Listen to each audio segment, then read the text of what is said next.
امریکہ جیتا یا ہارا، حقیقت آپ کو حیران کر دے گی۔ اس جنگ میں نقصان کس کا ہوا اور فائدہ کس کا ہوا؟ آئیے حقیقت آپ سے کچھ شیئر کرتے ہیں۔ آپ نے حمص جو آج سے پہلے پوری دنیا کے لیے کھلا ہوا تھا، لیکن آج وہ ایران کے تسلط میں چلا گیا۔ دوسرا بڑا جھٹکا، امریکہ، اسرائیل اور عرب ممالک کو اربوں ڈالرز کا نقصان ہو گیا۔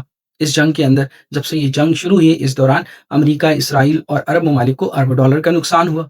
تیسرا بڑا جھٹکا، جو عالمی سطح پر یہ ایک تاثر تھا اسرائیل اور امریکہ کے بارے میں کہ یہ ناقابل شکست ہیں، یہ تاثر بھی ختم ہو گیا۔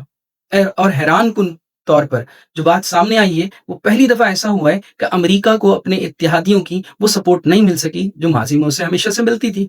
پلس جو مشرق وسطیٰ ہے اس کا انفراسٹرکچر بھی تباہ و برباد ہو گیا، بہت حد تک اس کو نقصان ہوا۔